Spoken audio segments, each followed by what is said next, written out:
Hello there, this is Rom Wills coming back at you with yet another podcast. Masculine mannerisms are needed. Masculine mannerisms. What do I mean when I say that? Your mannerisms are the key part of your masculinity. Masculinity ain't about how you look, right? It ain't about how you look, it ain't about how much money you got. Like you get some men who might look masculine on the surface because they listen, they at least follow part of what Rom says with the body game, right? But let me be clear on the body game. I've constantly said that's just the foundation. That's just the foundation, and you're not really just doing the body game just to aesthetically attract women. You doing that for your health, and then just to have the energy to take action. Now, it's a part of it, but it's not the only thing. But then you got some men, right? You got some men, they might look a certain way, but their mannerisms are more effeminate. Their mannerisms are juvenile, whatever. It's not totally masculine. See, understand when I say mannerisms, masculinity is an energy, it's an intangible energy. It's how you walk. It's how you express yourself. It's how you hold your head. It's how you, your ideas. How do you see the world? Yes, masculinity affects how you see the world because understand the nature of masculinity is to bring order to its environment, to bring order. Men are territorial. Masculine energy is territorial. You can find this in a human being. You can find this in a sperm whale. You can find this in a lion. You can find this in a termite. It's to bring order. And I'm going to drop some metaphysics on you. That's the masculinity is the order side of God. It's the order side to bring order to everything,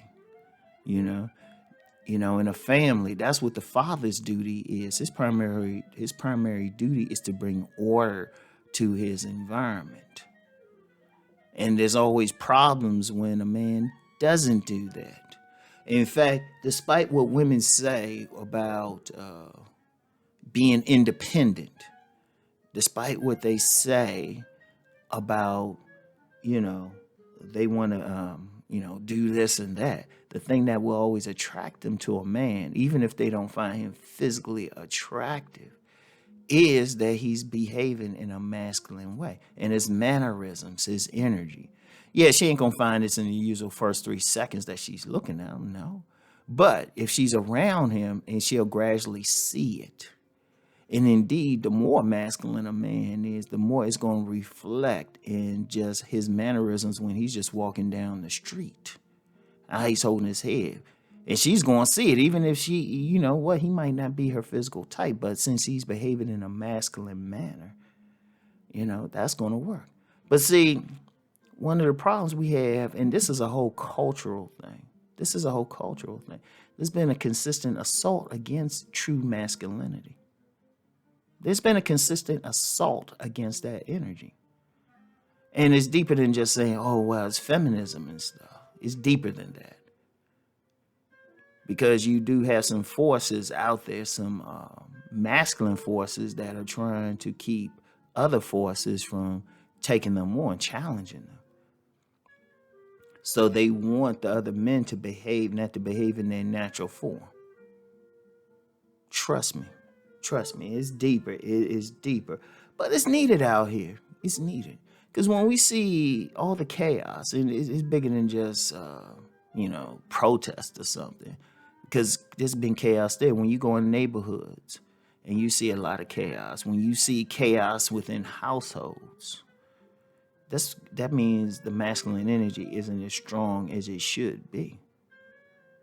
Because the true masculine energy keeps order. It doesn't need to do so as a dictator. It don't even need to do so as force. The stronger it is, that man, like a man, say, in his household with his family, he's just going to carry himself a certain way. If you look at, like, a lot of people don't want to talk about old school, but see, like, back when masculinity was stronger, was more acceptable, true masculinity, some of the most masculine men weren't loud. It was like they weren't loud, they weren't screaming, they weren't behaving in an emotional manner or using force being a bully. The thing that they were doing, they would just be steady. They'll just be steady. But it's a power to it where you don't even have to say anything. Now, a story I've consistently told was when years ago, I was working on a job and I was taking public transportation. And I'll never forget, there were a group of women that would always be at the bus stop and they were always loud. They were always loud. And I just let them do their thing, but I always came out quiet, stayed calm. And it got to the point when they saw me coming, they would get quiet. And they would speak to, I noticed they would, when they started being quiet, I started being friendly or at least acknowledging them more. And they would just be very respectful and stuff. Now, what did I do? I didn't say anything to them. Now, I didn't have a right. As long as they didn't bother me, which they didn't. They were loud, bother my ears, but I could tune them out. They saw I was just carrying myself in a masculine way. Now, imagine you have a critical mass of men doing that in this society. Boom. And this is bigger than just, look, fellas, this is bigger than just getting a woman. Because let's be real. Let's be real. As much as I talk about masculinity, there's some guys out here getting some woman and, they ain't fully masculine. Let's just be real. Let's be real, because you got so many women who tapping into the masculine energy. They look for the man who's more on the yin side. They will actually look for a shadow man. And that's a man who got more feminine energy. And I don't mean that in like a homosexual type of way. Their energy is more passive.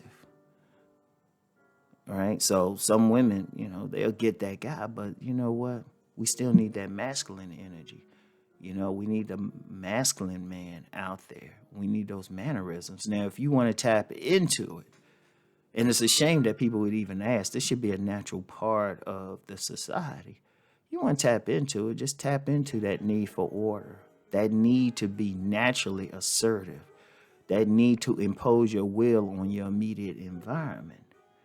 Because in the first environment you impose that will on is yourself, your entire being. Indeed, in civilized cultures, they would have rites of passage where they would train the young men. Well, it's not even so much as train, but they will put them through tests that will bring out their natural masculinity. See, the thing is, you already got it. If you got a dick, you got it in you naturally. It's just a matter of how much. It's just a matter of how much is expressed, And some men are able to express it better. Some men not as much. And like I said, it's not so much the men, but it's so much to it, the culture, even a lot of the foods too. Just as an aside, either don't eat soy or limit it. Limit it. Like limit anything that makes you more passive as you eat. Just kind of pay attention. If you feel like more passive when you eat certain things, limit it. If you feel more energetic when you eat certain other things, increase it. And it's tough, and that's a whole other conversation, because there's a lot of foods out there genetically modified or got a bunch of chemicals that actually mess with a man's natural masculine energy. But whatever the case, we still got to fight that. It's down to the point, it's a spiritual thing. Masculinity represents the male side of God. And the meaning there is to bring order. And we need it. You need it. You need it, not just to get women, but just to have peace in your own life. So very important. Very important. So anyway, that's all I have for today. Take action. These mannerisms are needed. Peace and blessings, everyone.